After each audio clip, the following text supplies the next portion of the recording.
Bienvenue dans cette vidéo, je vous propose la question 3 de l'exercice donc 3 de Nouvelle-Calédonie du bac ES donc de mars 2017, exercice de spécialité. Donc je vous invite évidemment à voir les deux premières vidéos dans la partie 1 et la partie 2.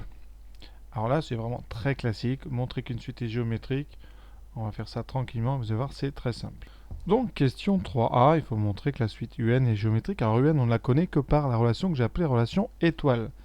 Ça veut dire qu'on sait tout simplement que UN plus 1, c'est AN plus 1 moins 0,56. Ça, c'est donc la relation une étoile qu'on applique au rang N plus 1. Dans cette relation, on a du AN plus 1 qu'on ne connaît, vous voyez, que par la relation que j'ai appelée en haut, la relation 2 étoiles. Ça veut dire qu'ici, on va mettre 0,75 AN plus 0,14 moins 0,56. Ceci, c'est la relation 2 étoiles. Et maintenant, on veut revenir à UN. Et donc, il nous faut une relation entre AN et UN. Celle-là, on l'a déjà, c'est la 1 étoile, qu'on va transformer un petit peu en, mettant le 0,56 de l'autre côté. Donc, on ajoute, on a UN plus 0,56 qui est égal à AN. Et ça, c'est ma relation que j'appellerai la relation 3 étoiles. Voilà. Et on va l'utiliser tout de suite. D'accord? Ici, donc à la place de AN, je vais mettre UN plus 0,56. Ensuite, on calcule 0,14 moins 0,56. Ça fait donc 0,42.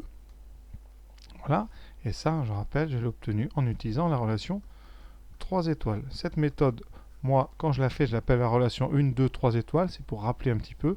On utilise toujours dans le même sens ces relations et ça marche à chaque fois. Il reste juste à développer. Donc après, vous aurez 0,75 UN plus 0,75 fois 0,56 moins 0,42.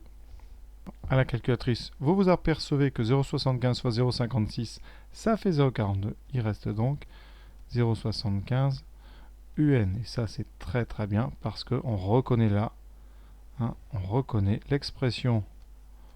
Vous écrivez ça, on reconnaît la relation définissant une suite géométrique. Donc définissant une suite géométrique de raison 0,75. Une suite donc géométrique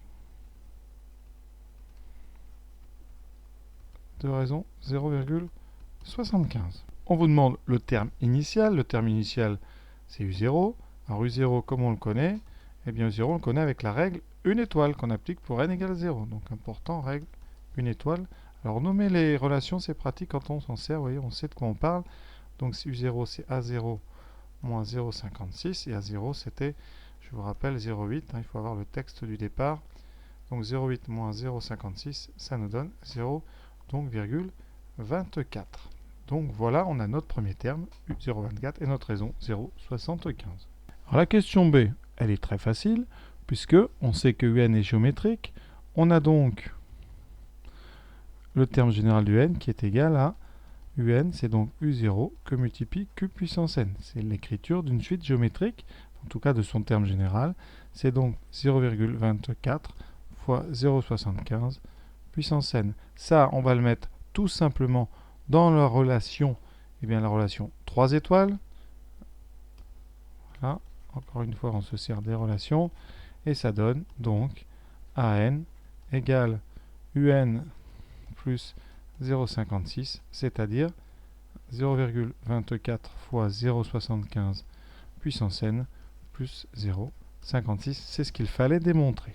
Alors, résoudre une inéquation avec ce genre d'exercice, donc on va écrire tout simplement AN est plus petit que 0,6, donc AN c'est 0,24 fois 0,75n plus 0,56 plus petit que 0,6. On enlève des deux côtés 0,56.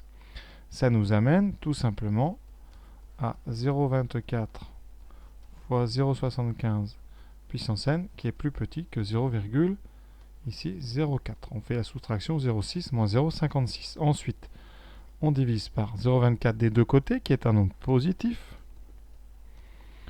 Ça veut dire qu'on va diviser par 0,24.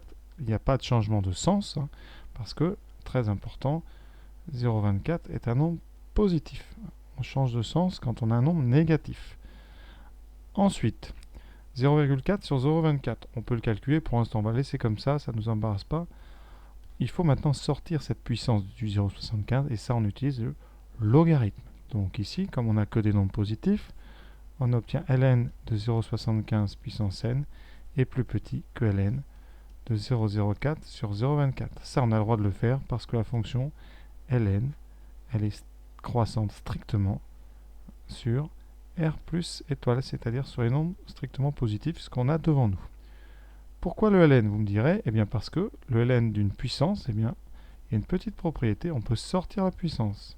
C'est n fois ln de 0,75, toujours plus petit que ln de 0,04 sur 0,24.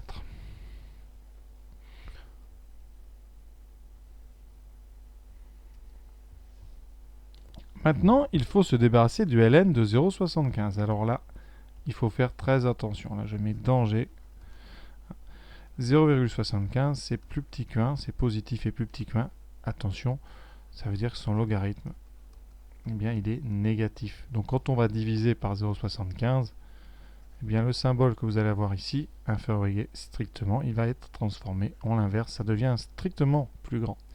Et donc on a ln de 0,04 sur 0,24 sur ln de 0,75. Alors là, après, normalement, on prend sa calculatrice et on calcule un petit peu une valeur de ce nombre. Alors, petite remarque pour ceux que ça intéresse, 0,04 sur 0,24, ça fait 1 sixième. Donc, le nombre, c'est ln de 1 sixième ici, sur ln de 0,75. À la calculatrice, comme vous voyez, ce que je viens de faire, ça donne 6,22. Hein, donc ici, on trouve n strictement plus grand, ce 6, 22 et quelques. Et comme n est entier, ça nous donne n supérieur ou égal à 7. Alors l'interprétation avec les mots du texte. Alors qu'est-ce qu'on vient de faire? On a dit que à n strictement plus petit que 0,6, ça équivalait à n supérieur ou égal à 7. Or, on sait que à 7, c'est le nombre d'abonnés qui empruntent un livre au mois, ici d'août, parce que 0, ça correspond au mois de janvier. Donc, mois d'août, c'est numéro 7, hein, puisque août, c'est le 8e mois. Donc, le nombre d'abonnés qui empruntent un livre passe en dessous de 60% à partir du mois d'août. Voilà l'interprétation avec le contexte. La question de à long terme. Alors, dès que vous voyez à long terme, c'est une histoire de suite et de limite. Donc, on va regarder cette suite à n. Alors, qu'est-ce qu'on a? Une n ici, 0,75 puissance 7. On a vu dans le cours que comme 0,75 est entre 0 et 1, alors, ça voulait dire que la limite, quand n tend vers plus l'infini de 0,75 puissance n, ça valait 0. Donc, la limite, quand on multiplie par 0,24, de 0,24 fois 0 puissance n, quand n tend vers plus l'infini, c'est aussi 0. Par conséquent, la limite de n, c'est donc eh bien 0,56. Limite quand n tend vers plus l'infini de n, c'est égal à 0,56. Conclusion, on répond avec les mots de la question. On va dire la question qu'on met sous sa forme affirmative. Donc à long terme, on peut penser que la probabilité qu'un jeune abonné choisisse un livre est très proche de 0,56, puisque la limite c'est 0,56. Et 0,56, ça veut dire que vous aurez à terme à peu près 56% des jeunes qui choisiront un livre. Donc voilà, cet exercice est terminé. J'espère avoir été clair. À très bientôt.